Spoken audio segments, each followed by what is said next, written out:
This is going to be a political video, and your choices are dumb and dumber. What am I paying for? Look, I mean, what's $1 billion amongst friends? We finally decided it's time to leave.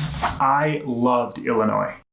Just under 80,000 people left the state of Illinois just this past year in 2020. It's the second highest number of residents to leave any state, just behind New York. And it's a trend that's been continuous over the last decade. Illinois has lost just about 250,000 residents just in the last 10 years.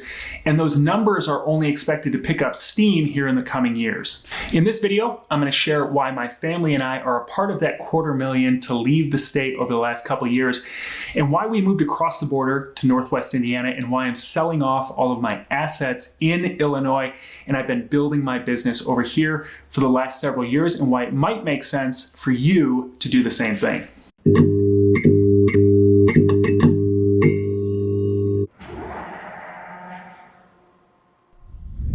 This is a tough video for me to make because I loved Illinois. It's where I'm from. I was born and raised there. I grew up in the south suburbs of Chicago. I graduated high school there. And after high school, I had the chance to live in a lot of different places. I went to prep school in New Jersey. I went to the military academy in New York. And then I was stationed all around the world. And while I was stationed in various places around the world, I always thought to myself, is this somewhere that I could live? And the answer was always, it's okay, but it's not Illinois, it's not Chicago. There's something missing. There's something about Chicago that was special. And I always wanted to go back. And so in 2011, I got out of the military, I went back home, and I started a business. And I started hiring people. I started buying blighted properties, fixing them up and selling them. Eventually, that evolved into buying properties, rehabbing them, and renting them to homeless veterans through this voucher program with the VA. And that's what I wanted to continue to do. I wanted to fix up ugly properties and house homeless veterans there in Illinois. However, it got to a point where the pain inflicted by the decision makers in the state far outweighed the benefits of living there. And as a logical person with 49 other options, we decided that it was time to take action, along with about 250,000 other people. So before anyone thinks that this is going to be a political video, I can tell you I'm about the least political person there is. I try to be extremely intentional about subscribing to the party of logic, to making decisions based on common sense. And I think it's dangerous to make decisions based on what the blue party or the red party or the purple party or whatever color your party is telling you to do.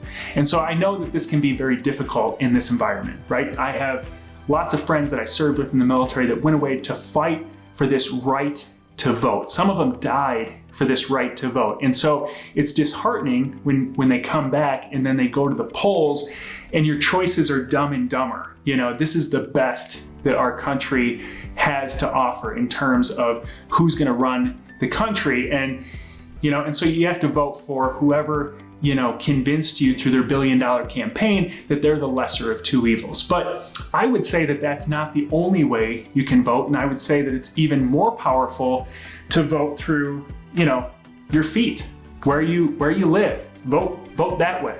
Vote by your wallet, how you spend your money. You can vote through your eyeballs and your thumb, and you can turn off the constant crap from either party that's flowing through your TV or your computer trying to convince you to be more radical one way or the other. And we can start making decisions based on logic and start voting the same way that my wife and I decided that it was time to do. So I'm gonna go through the main reasons why we finally felt it was time to leave. And I'm gonna start with the big one that impacts us all, and that is taxes. The point of taxes, the root of why we pay taxes, the whole reason that taxes exist are to pay for the services that the private sector can't provide.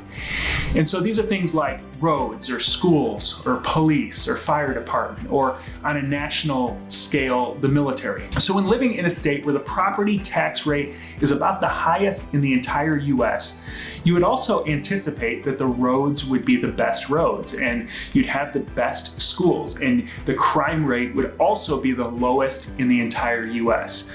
There would have to be some sort of correlation here, or a logical person would start to ask, what am I paying for? When comparing and evaluating living in Indiana, while it's certainly not a utopian society, we realized in almost every category that we measured, we'd be getting a much better quality of life at a lower cost of living. And we really wouldn't be giving up any of the benefits, the big benefits of living in Illinois, which is really just being close to the city of Chicago. You know, where we live now, it's almost like a suburb of Chicago just over the border in Indiana.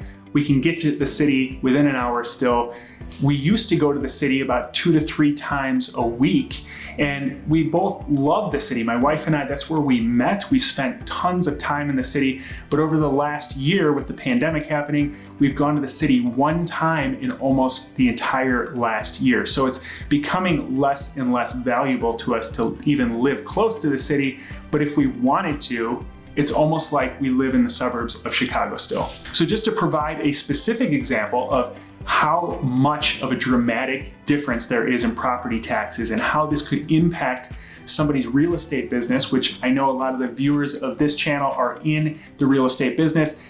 Here's a property that I purchased that I own currently. It's a rental property in the village of Country Club Hills. And this is in the suburbs of Chicago in Cook County. And here's my property tax bill for the last year. It was just over $7,500 for a property that I purchased for $40,000. Now I put another $40,000 or so into it, fixing it up. So I've got about $80,000 into this property that I'm paying over $7,500 a year. And you can contrast that to a property that I'm just about to buy here. I've been buying properties over here in Indiana, in Michigan City.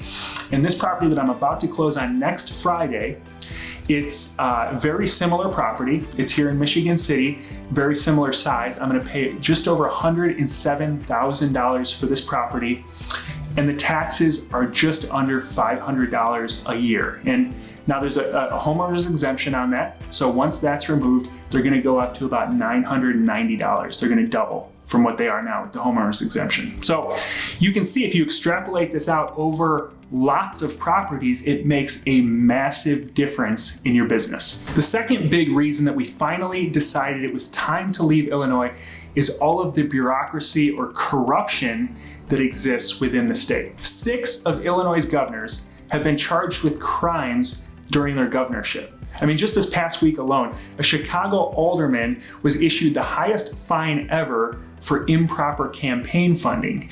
And just in this most recent lame duck congressional session, just a few days ago, there was a 700+ page controversial bill introduced at 4 a.m. during the final hour of a lame duck session, and it was passed an hour later. I mean, it doesn't even matter what was in that bill, just the process is about as corrupt as it gets. And so we finally decided it's time to leave.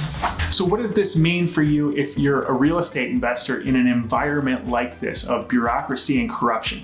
Well, if it's an isolated incident, you can probably stand it and it probably won't crush your business. But we found out the hard way that this is how things operate in Chicago when we did our first rehab back in 2012, 2013. We bought a property on the north side of the city, and we thought that we were just going to get architectural plans and go in and follow the steps to get a permit. And what we quickly found out is that there's roadblocks along the way, and it took us 9 months from the time we closed to the time we finally had the permit in hand.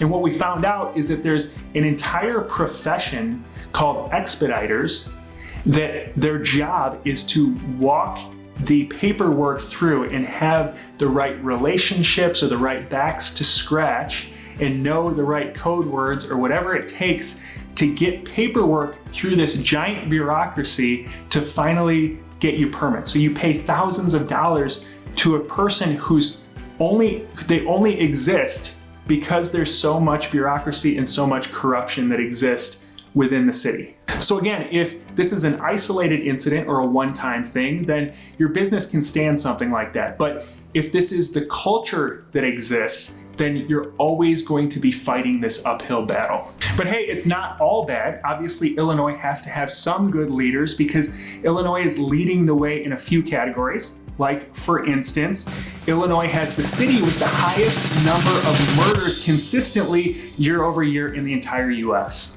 We're number one! Woo! Illinois also takes home the grand champion prize for having the highest debt of any state in the entire United States, clocking in at a cool $54 billion and getting ready to add another $4 to $5 billion in the upcoming fiscal year. Look, I mean, what's $1 billion amongst friends? But sadly, Illinois was just recently beat out by the great Garden State of New Jersey for having the second highest property taxes in the entire United States. Illinois at the tip of the spear, leading the way. So as much as us Land of Lincolners have to laugh in order to not cry, I try to be solutions-based and not just point out problems, but try to think through solutions. And if you're someone who wants to be in the state of Illinois, then you're going to have to change. You're going to have to make different decisions going forward than the ones that led you into this downward spiral. But Illinois recognized that your people are not hostages, and they do have 49 other options. So hopefully this video was helpful for you when determining where it makes sense for you to set up your business and your life moving forward. If you did like this video, give it a like and also hit the subscribe button so you can be notified when I release other videos on a weekly basis. Also, you can leave a comment below and let me know what you think. I'm sure I'll get plenty of comments agreeing or disagreeing with my premise here, and that's great. I'd love to hear from you either way. Also, you can check out one of the other videos that just popped up to my right. I hope to see you in the next video.